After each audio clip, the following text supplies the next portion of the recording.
Topic है हमारा कि what do you understand by the term legal rights. ठीक है,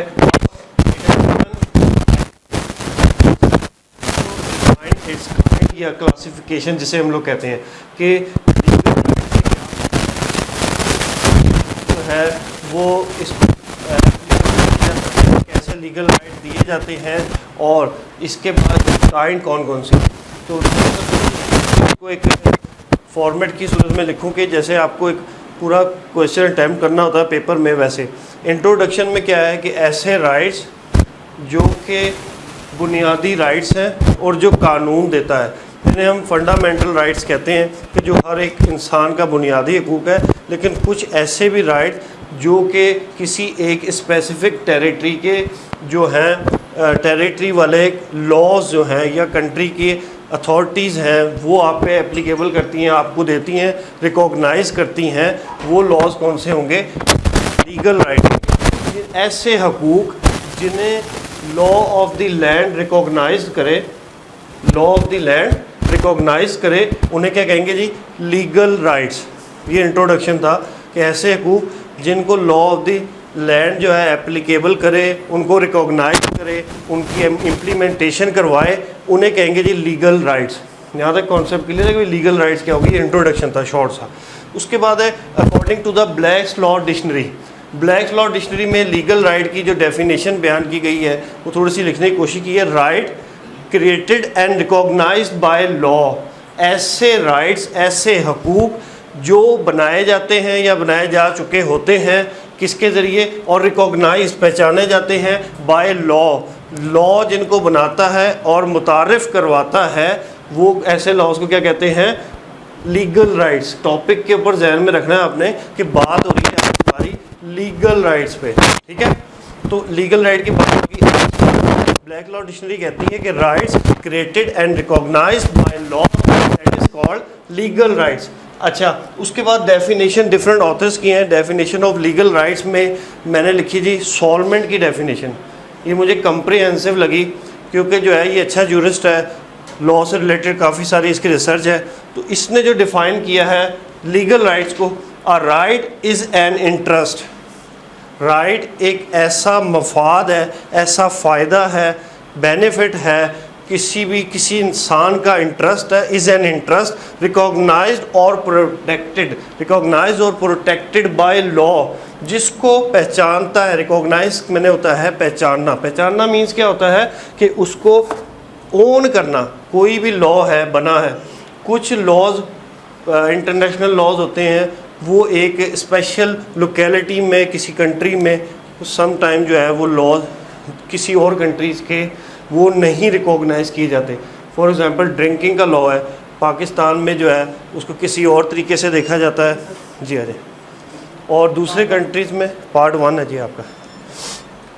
और दूसरे कंट्रीज़ में हो सकता है वो कंट्री की जो होगी लॉ ऑफ द लैंड होगा वो उसको रिकॉग्नाइज़ कर रहा होगा। और हमारे लॉ ऑफ द लैंड है वो मुस्लिम्स के लिए रिकॉग्नाइज नहीं करेंगे, वो नॉन मुस्लिम के लिए रिकॉग्नाइज करेंगे, but after fulfilment of some procedure, या उनको कहते हैं कि जी उनको कुछ लाइसेंस ग्रांट करके फिर जो हमारी हैं माइनॉरिटीज़ हैं उनको वो एक ड्रिंकिंग के लिए ज़्यादा दी जाती है, उनको कहते हैं जी परमिट बना के दिया जाता है। ठीक है, तो अब जो लॉज जिनको law of the land recognise करे और प्रोटेक्टेड बाय द लॉ हों, ऐसे कानून, ऐसे लीगल राइट या ऐसे राइट जिनको law of the land recognise करे, पहचाने, उनके बारे में बताए और उनको प्रोटेक्टेड बाय लॉ, उनकी प्रोटेक्शन भी प्रोवाइड करें लॉ के ज़रिए, those laws are called legal rights.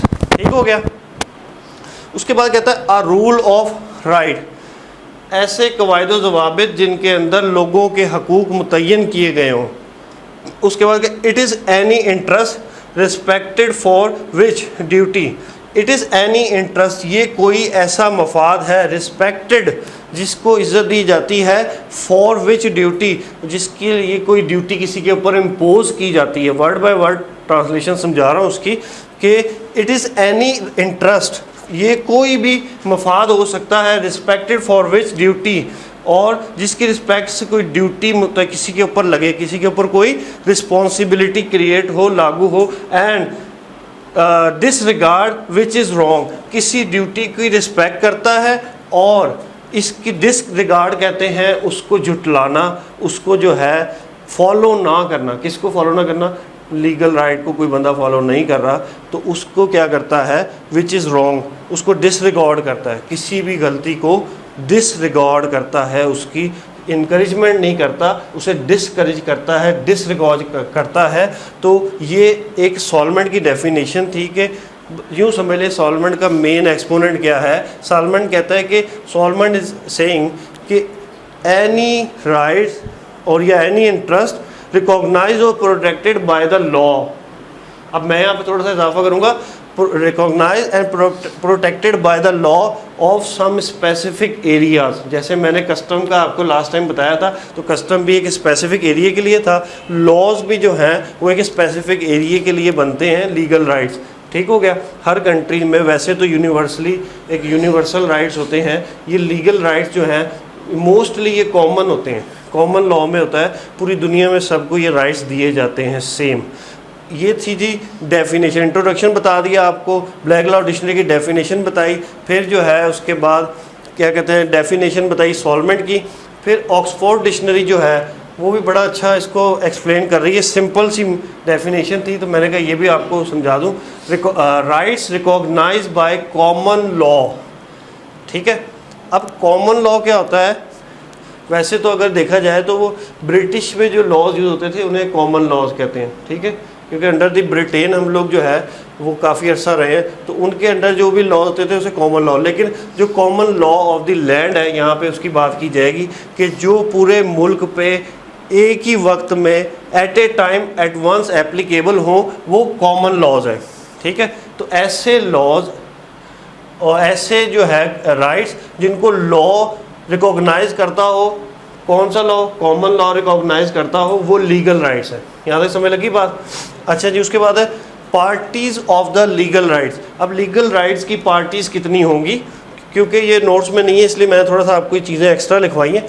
अब लीगल राइट्स के अंदर लीगल राइट्स को इंश्योर करवाने के लिए क्या जी लिखा होता ना कि रिकॉग्नाइज्ड एंड प्रोटेक्टेड, तो रिकॉग्नाइज भी करना है, उसकी प्रोटेक्शन भी करनी है, तो उसको उसके लिए कौन कौन सी पार्टीज इन्वॉल्व होंगी? नंबर 1 पे होगा स्टेट और सॉवरन विच कन्फर लीगल राइट।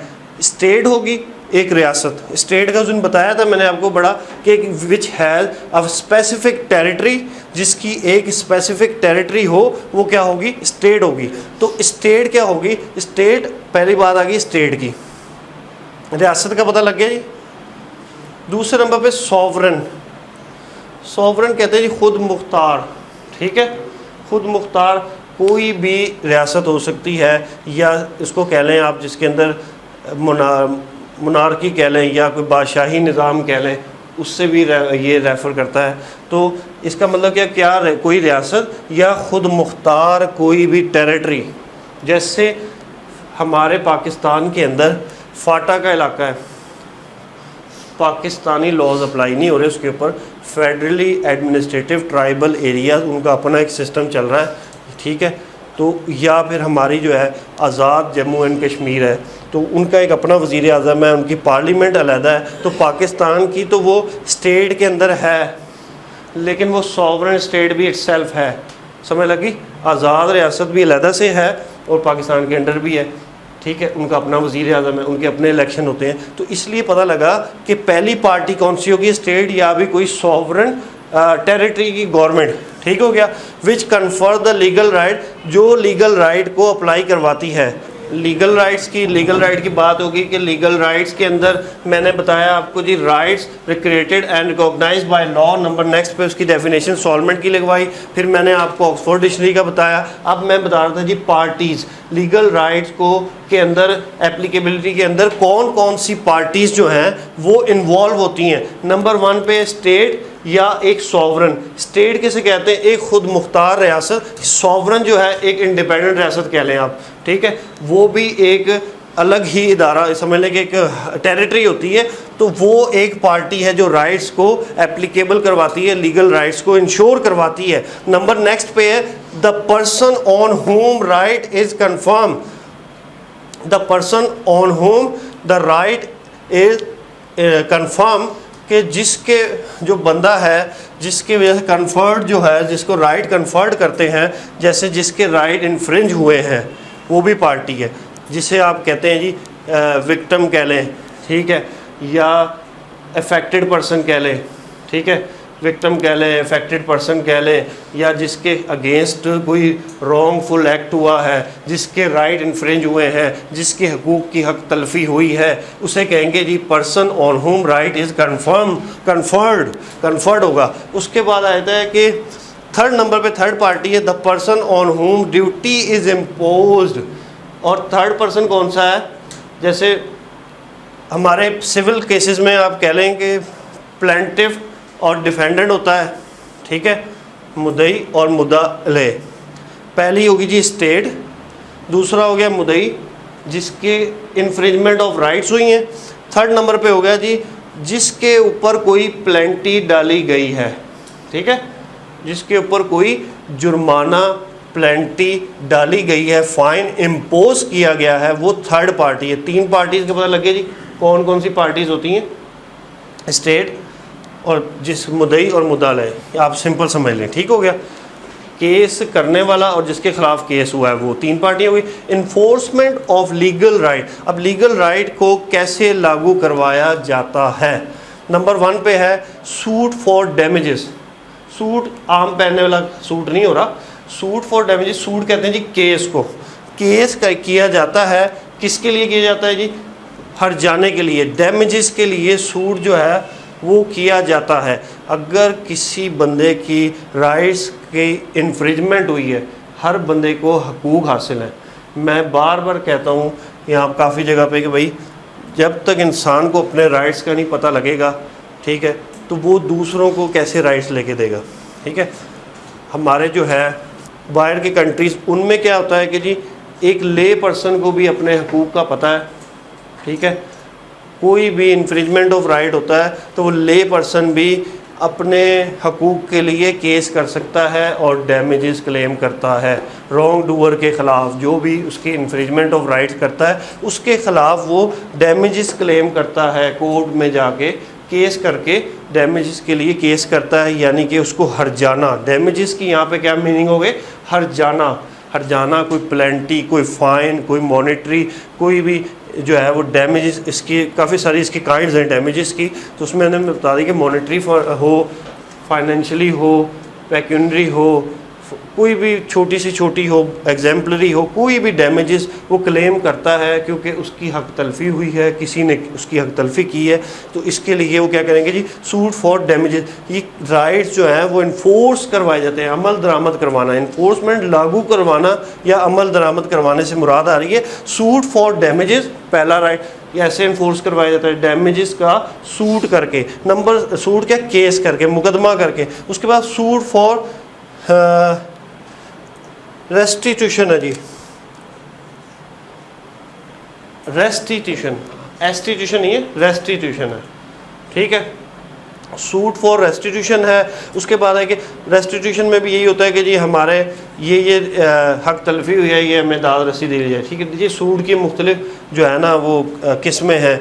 उसके बाद आता है सूट फॉर, क्या लिखा हुआ जी? हाँ जी, सूट फॉर स्पेसिफिक परफॉर्मेंस, यानी कि कोई भी स्पेसिफिक काम करवाने के लिए केस किया जाता है कि एक पार्टी ने फॉर एग्ज़ाम्पल किसी दूसरी पार्टी से कोई भी कॉन्ट्रैक्ट किया, मकान का सौदा किया, तो एक पार्टी ने पैसे दे दिए, दूसरी पार्टी ने रजिस्ट्री कराने से इनकार कर दिया, ठीक हो गया, तो वो उसके लिए वो क्या करेगा जी? स्पेसिफिक परफॉर्मेंस, तामील मुख्तस का दावा करेगा, ठीक है, स्पेसिफिक परफॉर्मेंस का कि मैंने अपने पार्ट की, अपने हिस्से की परफॉर्मेंस अदा कर दी है, अब दूसरी पार्टी ने अपने हिस्से की परफॉर्मेंस अदा करनी है, इसलिए उसको कोर्ट जो है वो मेरे लीगल राइट को इंश्योर करवाए और इंश्योर करवाते हुए कोर्ट उसको बाउंड करे कि वो अपने हिस्से का पार्ट जो है वो अदा करे, तो इसे कहते हैं जी सूट फॉर स्पेसिफिक परफॉर्मेंस, ठीक हो गया। नंबर नेक्स्ट है सूट फॉर इंजंक्शंस, हुक्म इम्तनाही, ठीक है, स्टे ऑर्डर नॉर्मली जो हम कहते होते हैं कि भाई स्टे ले आए जी कोर्ट से। तो सूट फॉर इंजंक्शन, अगर लीगल राइट किसी के इन्फ्रिंज हो रहे हैं, ठीक है, कोई ऐसा बंदा अपना ही घर बना रहा है लेकिन उसके उस घर बनाने की वजह से पड़ोसियों को, सामने वालों को, रोड पे किसी भी चलने वाले का राइट जो है वो इन्फ्रिंज हो रहा है, तो लीगल राइट क्या होंगे कि वो सूट फॉर इंजंक्शन ले लेगा। उस दिन मेरे पास आया क्लाइंट, वो कहता है जी कि मैं घर बराबर वाला घर बना रहा है तो उसने इतना पानी डाला है कि अपनी नींव में यानी कि पानी इतना लगा रहा है कि मेरे जो है वो नीचे फर्श बैठ गए, इतना उसने पानी खोल दिया, मोटर चलती छोड़ गया, तो मेरा साथ वाला घर था बैठ गया। तो वो कहता है जी मैंने जो है ना स्टे लेना है। स्टे का क्या मतलब हुआ जी? इंजंक्शन, हुक्म इम्तनाही, पहले आर्जी दायर करेंगे, टेम्परेरी इंजंक्शन दायर करेंगे, आर्जी स्टे दायर करेंगे। स्टे आर्जी दायर करने के बाद फिर कोर्ट उसको नोटिस करेगी, उसको कहेगी जी स्टे का मतलब, इंजंक्शन का मतलब क्या है कि रुक जाओ, टू डू और नॉट टू डू समथिंग, कुछ काम करो या ना करो, इसे कहते हैं जी स्टे। कोर्ट ऑर्डर कर दे लीगल राइट्स की इम्प्लीमेंटेशन के तौर पे, जो इन्फोर्समेंट मैं बता रहा हूँ आपको, उसमें वो कहता है कि जी इंजंक्शंस का राइट है। इंजंक्शंस क्या है कि वो कोर्ट से जाके सूट करेगा, इंजंक्शन करेगा कि वो कहेगा जी उसको मना करे, इस काम से रोकें, करने से या ना करने से इसे रोकें, टू डू और नॉट टू डू समथिंग, ये जितना कर लिया उससे रुक जाओ और मज़ीद आगे वो काम ना करो। टू डू और not to do something means क्या? स्टे। फिर जब स्टे इंजंक्शन हो जाएगी, टेम्परेरी होगी, परमानेंट नहीं होगी, फिर अगली पार्टी को नोटिस किए जाएंगे। अगली पार्टी जब आएगी तो वो अपना मौक़िफ़ कोर्ट को बताएगी, फिर पूरा ट्रायल चलेगा, बहस होगी, उसके बाद कोर्ट डिसाइड करेगी कि लीगल राइट्स बंदे के इन्फोर्स करवाने हैं कि नहीं करवाने। इंजंक्शन इसकी जो है वो स्टे ऑर्डर वो कंफर्म करना है या कैंसिल कर देना है, ठीक है। तो वो हो गया आपके इंजंक्शन। तो इन 3-4 और भी हैं, काफ़ी सारे मैंने शॉर्ट से लिखे हैं यहाँ पे कि इन्फोर्समेंट ऑफ लीगल राइट्स इन 4 वे से हो सकता है। उसके बाद आ जाता है जी क्लासिफिकेशन या kind of legal right. Classification या काइंड ऑफ लीगल राइट। अब इसके अंदर मैंने कुछ 10-11 राइट्स लिखे हैं, 10 to 11 राइट्स लिख दिए मैंने, और भी बुक में होंगे, आप उसमें से भी देख लेना। लेकिन जो मोस्ट इम्पॉर्टेंट और कॉमनली लीगल राइट्स हैं, वैसे तो बहुत सारे हैं, तो मैंने इसको थोड़ा सा लिखा कि परफेक्ट राइट, ठीक है। पहला क्या होगा जी? परफेक्ट राइट, ऐसे राइट जो मुकम्मल राइट हो। इसकी यहाँ पे मैं आपको थोड़ी सी एक्सप्लेनेशन बता देता हूँ जी। आप इसको सिर्फ लिख लो जी कि जो फुली इन्फोर्सेबल बाय लॉ हो, those right which are fully enforceable by law, जो कम्प्लीटली तौर पे, मुकम्मल तौर पे लॉ उनको इन्फोर्स करवाता हो, those rights are called perfect rights. पता लगे यहाँ तक? नंबर 2 पे जी इम्परफेक्ट राइट्स। इम से क्या मतलब है जी कि वो एक इम्प्योरिटी में, यानी कि ये मुकम्मल थे या नामुकम्मल हकूक़ है। अब नामुकम्मल लीगल राइट्स कौन कौन से हैं उसकी थोड़ी सी एग्जांपल देता हूँ। Right which is recognized by the law but it is not enforceable is called imperfect right, ठीक है। अच्छा जी, अब आपका परफेक्ट राइट तो हो गया कि जो इन्फोर्सेबल बाय लॉ है। इनपरफेक्ट राइट जो तो थे परफेक्ट लेकिन आपने टाइम गुजरने के बाद उनको क्लेम किया। जैसे अभी एग्जांपल दिया आपको मैंने कि वो बंदा घर बना रहा है, जब सारा उसने घर बना लिया तो बाद में जो है 2, 3, 4, 5 साल बाद जो है टाइम बार्ड हो गया कि किसी भी केस करने की लिमिटेशन एक्ट हमारे पास मौजूद है। लिमिटेशन बताता है कि केस करने की मियाद कितनी है। कुछ केसेस हैं 3 साल के अंदर अंदर कर सकते हैं, कुछ केसेस हैं 6 साल की मियाद है, कुछ केसेस है कि जब आपके नॉलेज में आ जाए, चाहे 40 साल बाद आ जाए, तब कर सकते हैं, ठीक है। लिमिटेशन अप्लाई होता है। तो यहाँ पे क्या हो रहा है कि परफेक्ट राइट है जिनको लॉ इन्फोर्सेबल बाय लॉ होते हैं। इम्परफेक्ट लॉ जो राइट्स होते हैं वो ऐसे राइट होते हैं, पहले वो परफेक्ट थे, ठीक है, लेकिन क्या हुआ कि वो टाइम बार्ड, इसके आगे क्या लिखेंगे आप? टाइम बार्ड होने के बाद क्लेम किए गए, टाइम गुजरने के बाद वो राइट्स क्लेम किए गए। अभी बताया लिमिटेशन एक्ट 3 साल के बाद अगर आप केस कर दोगे, ठीक है, मैं एक दफ़ा बैठा था तो मेरे पास वो बंदा आया जी, उसके पूरे मुंह पे जो है ना निशानात थे ज़ख्मों के, बहुत पुराने ज़ख्म, आंखें भी गायब उसकी। तो उससे पकड़ के आया, उसको एक बंदा लेकर आया चला के। उससे पूछा भाई क्या? कहता जी मैंने ASA के ख़िलाफ़ केस करना है। वो मुझे अरेस्ट करने आया था आज से कोई 18-20 साल पहले। तो मैं गिरफ़्तारी दे रहा था, मैं एक मुकदमे में इश्तिहारी था। तो उसने शॉर्ट गन का फायर मारा जो कि सीधा मेरे मुंह पे लगा। उसके अंदर आपको पता होगा, उसके अंदर बहुत बारीक बारीक शरे होते हैं, शिकार के लिए यूज़ होते हैं। 180 के करीब एक कारतूस के अंदर बारीक बारीक शरे होते हैं, वो सारे उसके फेस पे लगे। तो उसका पूरा फेस दूर से लगे, ज़ख्मी हो गया, मरा नहीं, आंखें भी गई, हर चीज़ गई। तो अब इम्परफेक्ट की बता रहा हूँ कि वो टाइम बार्ड हो गया, 20 साल वो सोया रहा, 20 साल बाद आ गया जी कि ना अब मैं कहा वो तो अब DSP हो गया होगा। उस टाइम वो अगर ASI था तो 20 साल बाद तो शायद रिटायर भी हो गया हो, DSP नहीं तो कम अज़ कम इंस्पेक्टर तो हो गई। ठीक है, तो मैं कहा तुम उस वक्त तक सोते रहे। जब कोर्ट के अंदर हम जाएंगे तो कोर्ट पहला ही ये रीज़न करेगा मेंटेनेबल है कि नहीं है। वो कहेगा जी कि टाइम बार्ड हो गया, इम्परफेक्ट राइट तो था लेकिन टाइम बार्ड हो गया, टाइमली आपने टाइम पे सोए रहे। अब वो जैसे कि लॉ का है ना कि law help the vigilant not the indolent. Law जो है वो होशियार की मदद करता है, ना कि सुस्त रोगी। ठीक है, जो अपने राइट पे सोता रहे और बाद में उठ के आ जाए तो लॉ उसकी मदद नहीं करेगा। ठीक है, लॉ उसकी मदद करेगा जो पहले कोर्ट में पहुंच जाए। कोर्ट की नज़र में वो फ़िलहाल एक जो है इनोसेंट बंदा है, कोर्ट कहेगा जी इसके इन्फ्रिंजमेंट ऑफ राइट हुए। तो वो आ गया 20 साल बाद मेरे पास। मैंने कहा भाई टाइम बार्ड है, तुम्हारे राइट क्या हो गए? लीगल राइट तो था तुम्हारा कि तुम्हारे खिलाफ जो है उसने एक्ट किया इस तरह का जब तुम गिरफ्तारी दे रहे हो, लेकिन वो अब राइट क्या हो गया? इम्परफेक्ट हो गया, नामुकम्मल।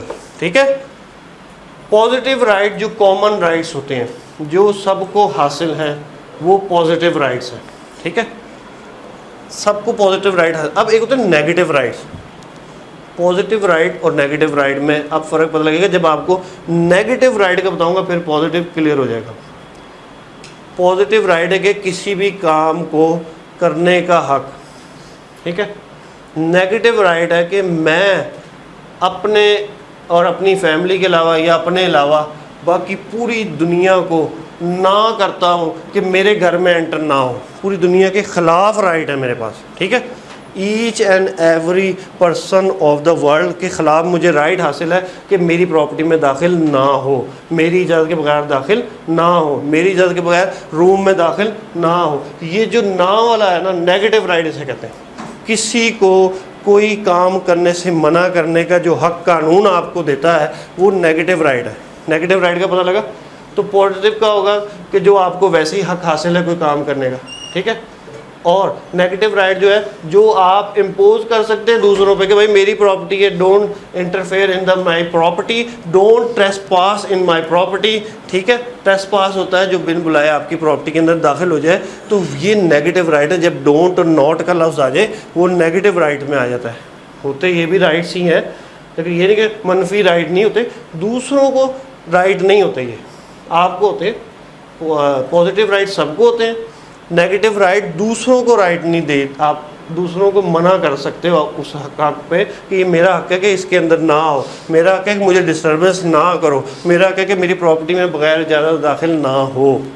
ठीक है, इवन के आपके यहाँ कोई फ्रेंड आता है, आप उसको अपनी जो है ड्राइंग रूम में या गेस्ट रूम में बिठाते हो। ठीक है, तो वो आपका वो उसका पॉजिटिव राइट है, आपका भी पॉजिटिव राइट है। लेकिन अगर वो ड्राइंग रूम आपने उसको एक्सेस दी है सिर्फ ड्राइंग रूम की हद तक, ठीक है, वो अगर ड्राइंग आप ज़रा अंदर जाते हो कोल्ड ड्रिंक लेने या उसके लिए कोई मेहमान नवाजी करने, तो वो उठ के अंदर आ जाता है, तो वो अब क्या कराएगा जी? ट्रेसपास। उसने ट्रेसपास कर ली, जहाँ तक एक्सेस दी थी आपने उससे वो तजावुज़ कर गया। अब उसने अपनी जो आपने उसको इन्विटेशन दी थी, वो अपनी ड्राइंग रूम तक की एक्सेस दी थी, उसको उसने क्रॉस कर लिया है। तो वहाँ पे आप नेगेटिव राइट इस्तेमाल करोगे अपने कि भाई अंदर नहीं आना। फिर ट्रेसपास की भी आप कार्रवाई कर सकते हो। वो कहेगा इसने मुझे खुद बुलाया था, तो कोर्ट कहेगी कि भाई आपने जहाँ तक बुलाया था वो आपकी एक्सेस थी इस रूम तक, इस रूम में उसने आपको बिठा लिया। अब इस रूम से निकल के आप उसके घर के अंदर चले गए हो तो ये ट्रेसपास कंसीडर होगा। आगे समझ में बात? बेजा मदाखलत, किसी के घर के अंदर जो है क्रिमिनल भी आ सकता है, बैड इंटेंशन के तहत भी आ सकता है, या कोई वो ट्रेसपास कहलाएंगे कि जी उसने उसकी प्रॉपर्टी पे मदाखलत की है। उसके बाद आता है राइट्स इन रेम या रियल राइट। रियल राइट और परफेक्ट राइट तकरीबन सेम है, थोड़ा सा नाम का ही डिफरेंट है, ठीक है। उसके बाद इसका मैं बताता हूँ जी, रियल राइट और राइट, ठीक है, exercisable against the whole world. जो ऐसे हकूक जो पूरी, यहाँ पे लिख देते हैं जी, होल वर्ल्ड के साथ, ऐसे हकूक जो पूरी दुनिया के ख़िलाफ़ आप इस्तेमाल कर सकते हैं। कौन से हकूक हैं जी? भाई मुझे ज़िंदा रहने का हक़ है, पूरी दुनिया में आप इस्तेमाल करोगे, मुझे ज़िंदा रहने का हक़ है, खाना खाने का हक़ है, कपड़े पहनने का हक़ है, आज़ाद घूमने का हक़ है, ठीक है। ये ऐसे राइट्स होते हैं रियल राइट्स कि जो पूरी वर्ल्ड के अगेंस्ट आप इस्तेमाल कर सकते हो, पूरे वर्ल्ड में आपके मिलेंगे, पूरी वर्ल्ड में आप एक्सरसाइज कर सकते हो। राइट इन रैम या पर्सनल राइट, जो कि वर्ल्ड में तो नहीं लेकिन पर्सनली आप उसको इस्तेमाल कर सकते हो कि आपको पूरे होली एक कम्युनिटी के राइट्स को इन्फ्रिंज नहीं किया गया, सिर्फ एक इंडिविजुअल के राइट को जो है इन्फ्रिंज किया गया है, वो पर्सनल राइट है, ठीक है। इंडिविजुअल पर्सन, एक इंसान के बंदे को, वो पर्सनल राइट है। Equitable rights, everyone is equal in the I of law. Equitable right क्या होते हैं कि जो इंसाफ के असूलों के मुताबिक नेचुरल राइट जो आपको नेचर देती है कि सब बराबर हैं इक्विटी के तहत, लॉ इक्विटी के तहत, जो इक्विटेबल राइट उन्हें कहते हैं। वेस्टेड राइट, ऐसे राइट जो आपके होते तो नहीं लेकिन आपको तखवीज़ कर दिए जाते हैं, अता कर दिए जाते हैं। वेस्टेड राइट क्या होता है? अता कर दिए जाते हैं। जैसे कि फॉर एग्ज़ाम्पल आपके नाम प्रॉपर्टी है ही नहीं थी, ठीक है, तो ऑपरेशन ऑफ लॉ या कोई आपके नाम प्रॉपर्टी लगवाता है, बाप लगवा देता है, या खुदा न खासा उनकी डेथ हो गई है तो उनकी प्रॉपर्टी थ्रू जो है वो विरासत जो जिसे कहते हैं ना, सक्सेशन के तहत वो ट्रांसफ़र हो जाती है आपके नाम पे, तो उसे कहते हैं जी वेस्टेड राइट क्रिएट हो गए, ठीक है। छोटी सी एग्जांपल दे रहा हूँ कि वेस्टेड राइट का पता लग गया कि जो राइट पहले नहीं थे लेकिन किसी लीगल वे से आपको वो हक मिल गया, those are called vested right. Contingent right, मशरूत हुए हुए, जिसके अंदर कोई शर्त शराइत हो। कॉन्टीजेंट राइट जिसमें कोई शर्त हो, मिसाल एक बंदा अपने विल लिखवा के जाता है कि जी जब ये बच्चा 25 साल का हो जाएगा और मास्टर्स कर लेगा तो मैं ये मेरी प्रॉपर्टी इसको दे दी जाए, तो वो कॉन्टीजेंट है, उसमें शर्त आ गई कि हो जाएगा तो तब ये राइट मिलेंगे। हैपनिंग और नॉन हैपनिंग क्या हुआ जी? कॉन्टीजेंट क्या है कि happening and non happening of an event, किसी इवेंट के होने या ना होने से जो हकूक़ आपको मिलेंगे वो क्या होंगे? कॉन्टीजेंट राइट्स, ठीक है। उसके बाद आए थे जी प्राइवेट राइट। प्राइवेट राइट जो होता है एक इंडिविजुअल के राइट्स होते हैं, एक फ़र्द के राइट को प्राइवेट राइट कहेंगे, जो एक कम्युनिटी में रहते हुए अपने हकूक़ पर एप्लीकेबिलिटी करवाता है, अपने हकूक़ को एंजॉय करता है, वो उसके प्राइवेट राइट है। पब्लिक राइट जो एज ए होल एक कम्युनिटी को मिलते हैं, जैसे कि एक घर में रहने का हक जो है वो आपका प्राइवेट राइट है। अगर आपका घर है या आपने रेंट पे लिया है या टेनेंसी एग्रीमेंट आपके पास है तो वो आपका क्या है? प्राइवेट राइट है, उसको यूज़ करना।